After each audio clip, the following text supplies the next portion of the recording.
दोस्तों नमस्कार, सभी का स्वागत है विजय पथ पर।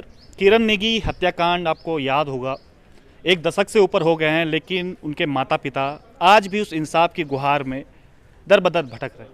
दिल्ली की ये घटना थी, दिल्ली में इनके माता पिताजी रहते हैं और आज देहरादून में आए हैं और एक आप लोगों से अपील करना चाहते हैं, क्योंकि हाई कोर्ट जिस समय गए थे, हाई कोर्ट ने उन दरिंदों को फांसी दे दी थी और ये भी लिखा था अपने जजमेंट में कि जघन्य से भी जघन्य अपराध। लेकिन ना जाने सुप्रीम कोर्ट में ऐसा क्या हो गया, सुप्रीम कोर्ट ने उन 3 दोषियों को बरी कर दिया था। आज एक अपील करने भी आए हैं, जरा ध्यान से सुनिएगा क्या कुछ वो अपील है। देहरादून प्रेस क्लब में इस समय मौजूद हैं। नमस्कार जी, क्या नो छो आप लोग? सबसे पहले मैं नौ कुंवर सिंह नेगी। हाँ। और आज हम यहाँ देहरादून में प्रेस क्लब में पहुँचा छो और मेरी अपील से उत्तराखंड भाई बहनों से, जितना भी पत्रकार है, जितना भी मीडिया है, 9 अप्रैल जंतर मंतर पहुंचने की कोशिश करो और ये मुहिम में आवाज़ उठाओ, अपनी आवाज़ उठाओ और देश की बेटियों तो ही बचाओ। उत्तराखंड में कितना हादसा होगी बेटियों दगड़ में, सरकार है चुप्पी साथ है, सरकार है बौड़ शेर है। जब तक आप लोग नहीं जगला, आप लोग आवाज़ नहीं उठेला तो न्याय नहीं मिलल बेटियों तय। और मैं बोलना चाहिए कि मतलब है आप आवाज़ उठेला तो न्याय मिलल और सरकार जाएगा ली और सरकार जाए जागरूक होने चन। मुख्यमंत्री धामी भी मिली थे आपसे, फोटो बड़ी वायरल करी तो अपनी वैसे कि भाई हम अपने बेटे के साथ दे रहा, लेकिन अब आज देहरादून आया तो मैं तो लगड़ू नहीं कि धामी से कुछ साथ मिली हो इतना। दिल्ली में उत्तराखंड सदन में धामी जी से हम मिला छो। धामी जी सिर्फ आश्वासन दिया जन जेकन बुद्धि एक सपना दिले आई और उस वो भी में मतलब समाप्त हो गई। खैर कोई बात नहीं चाहिए। मैं आज भी धामी जी को न बोलूँ या कि वो ये में सक्षम है या नहीं है, बिल्कुल कि बेटियों तक के ढंग से बचे जालू ऊँ दगड़ के दे ढंग से ऊँ तई न्याय मिला लूँ।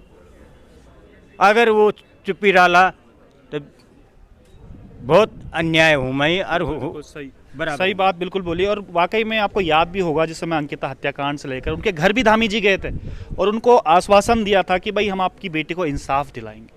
तमाम लोग सड़कों पर थे, लेकिन आज भी कुछ समय पहले मैंने जो आपको वीडियो दिखाई थी कोटद्वार जाकर, उनके माता पिताजी आज भी उतने ही परेशान हैं।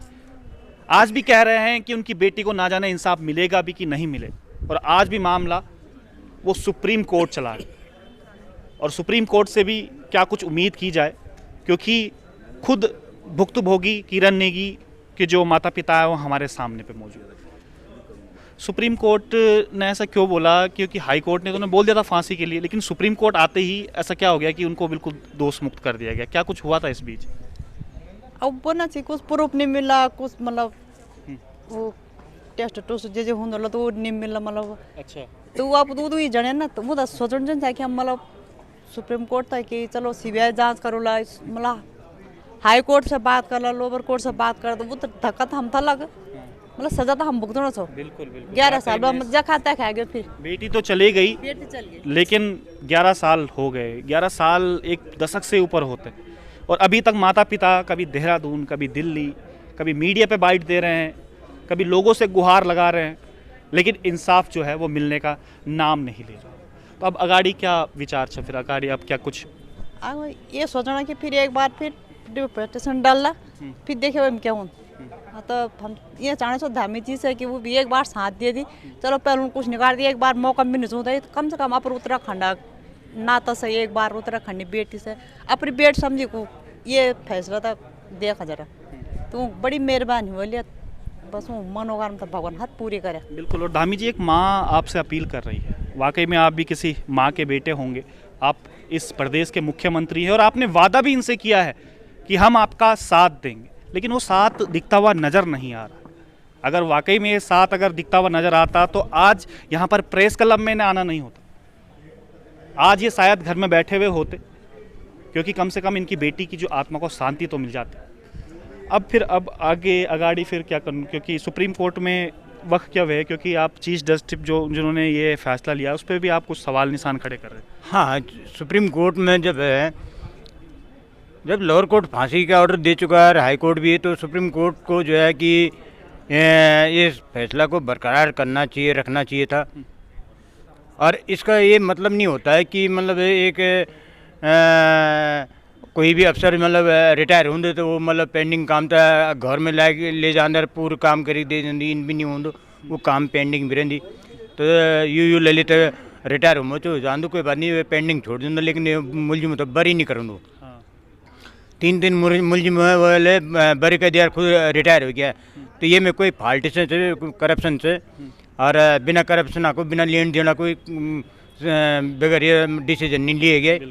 और अब मैं इन बोलना चाहिए कि मतलब जब अगर सुप्रीम कोर्ट में लेन देन दे कि मतलब जो करप्शन निकल में आ रहा है, इन मुलजिम तो बरी भी करे जालो, तो मतलब देश में कितना बड़ा अन्याय वालो, जो देश में बहन बेटी थी मतलब वो तो एक न्याय नहीं मिल सकता और वो थोड़ा अन्याय बढ़ल। बिल्कुल न्यायालय पे भी एक प्रश्न चिन्ह जरूर खड़े हो रहे हैं, क्योंकि अगर मानो सुप्रीम कोर्ट ने उन्हें छोड़ दिया तो दोषी कौन है? अगर आपने उन्हें छोड़ा इसलिए होगा क्योंकि वो दोषी नहीं थे, तो दोषी कौन है? और हाई कोर्ट ने उनको जो फांसी की सजा दी, इसका मतलब क्या हाई कोर्ट गलत था? ये तमाम सवाल जो हैं अभी भी बरकरार। लेकिन इस बीच इंसाफ की गुहार लगाते माता पिता, अब देखते हैं कितनी और गुहार लगानी पड़ेगी, इंसाफ मिलेगा भी कि नहीं मिलेगा। तब तक के लिए बने रहिए। योगिता जी अभी हमारे साथ जुड़ी हैं। योगिता जी लगातार जो किरण के माता पिता हैं उनके सहयोग भी कर रही हैं, एक परिणाम की संस्था भी ये चलाती हैं।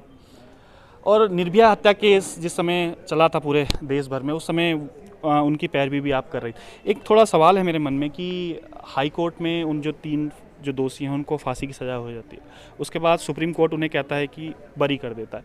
सुप्रीम कोर्ट का क्या जजमेंट था उस समय, कि क्या वो निर्दोष थे, कि किस तरीके से जजमेंट रहा उस समय? उन्होंने कुछ कमियां निकाली लोअर और हाई कोर्ट की इन्वेस्टिगेशन पे, उन्होंने और पुलिस पर कुछ सवाल उठाए कि इन्होंने इन्वेस्टिगेशन में जल्दी की और कुछ प्लांट किया या ये किया, जो भी किया उन्होंने, जो भी उनके सवाल थे, संदेह थे, उन्हें हमसे पूछना चाहिए था, पार्टी से मतलब क्रॉस करना चाहिए था। अगर आपको लग रहा था कि आप ही सर्वोच्च फैसला देने वाले हैं और लोअर कोर्ट और हाई कोर्ट ने गलती कर दी है इतनी बड़ी किसी को फांसी देके, तो आप एक रीट्रायल में जा सकते थे, आप उसकी जांच फिर से करा सकते थे। सीधा उनको निर्दोष साबित कर देना अपने आप में सर्वोच्च न्यायालय की डिसीजन पे सवाल उठाता है कि किस तरह से उन्होंने इस मामले को बहुत मामूली और हल्का समझा, क्योंकि उन्हें लगा कि इसके ऊपर इस केस पे जन दबाव है नहीं, मीडिया प्रेशर है नहीं, तो इसमें कोई भी फैसला लेंगे, कोई भी राजनीति करेंगे, कोई भी इसमें कुछ भी उन्होंने फैसला देकर अपना पल्ला झाड़ा है। और मुझे लगता है कि उन्होंने एक बहुत बड़ी गलती की है और जो इतिहास याद रखेगा उनकी इस गलती को,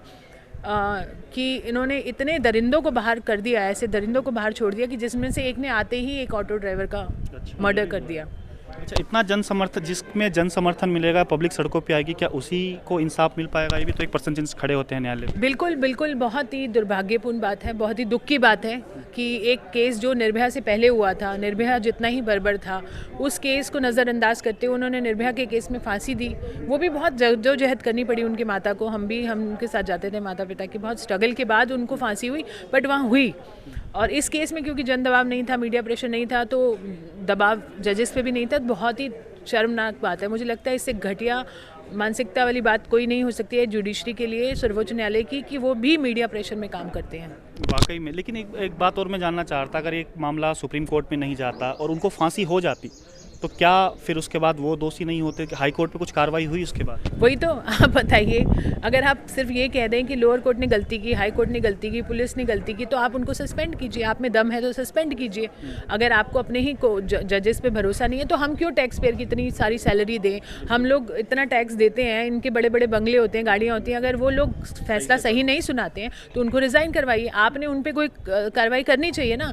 ये अकाउंटेबिलिटी तो नहीं है हमारे देश में, तभी तो ये लोग कुछ भी करके निकल जाते हैं। आपने ये तो बोल दिया किरण को इन्होंने नहीं मारा, तो किरण को किसने मारा यार? ढूंढ के लाके दीजिए ना, कम से कम कुछ तो आप ऐसा नज़ीर पेश कीजिए ना कि लगे कि आप पे हमारा भरोसा बना रहे। मेरा तो सर्वोच्च न्यायालय से क्या, न्यायालयों से ही भरोसा उठ चुका है। तो अब आगे क्या करने वाले हैं? देखिए, लास्ट रेमेडी है संविधान में क्यूरेटिव की, वो हम करेंगे, क्योंकि वो हमें हक है, संविधान ने दिया, तो हम उसका इस्तेमाल करेंगे। बट जैसा कि मैंने बोला, उम्मीद इन लोगों से कम है, बट तभी हमें पब्लिक सपोर्ट चाहिए, क्योंकि अगर ये सिर्फ पब्लिक प्रेशर से ही काम करते हैं, मीडिया से ही काम करते हैं, तो बीट हम भी मीडिया सपोर्ट मांग रहे हैं, हम भी जन आंदोलन मांग रहे हैं, हम भी जन आंदोलन कर रहे हैं, हम भी जंतर मंतर जा रहे हैं 9 तारीख को सुबह 10 बजे।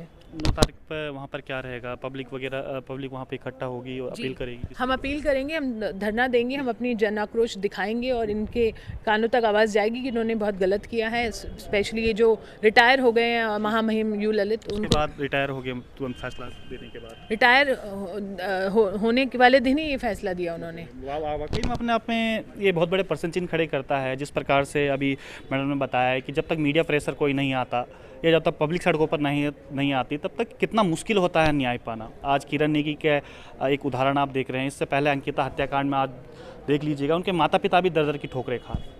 वाकई में एक न्यायालय पे बड़ा प्रश्न चिन्ह खड़ा है और हम सबको शायद इसके लिए आवाज़ भी उठानी चाहिए। आज किरण नेगी है, आज अंकिता है, ना जाने अगला नंबर किसका हो। तो इसलिए आप सभी से भी अपील है, जितने भी लोग इस समय दर्शक देख रहे हैं, कि जो एक अपील उनके माता पिताजी ने की है उसको सीरियस थोड़ा लें और सपोर्ट में ज़रूर आएँ उनके। तो तब तक के लिए बने रहिएगा।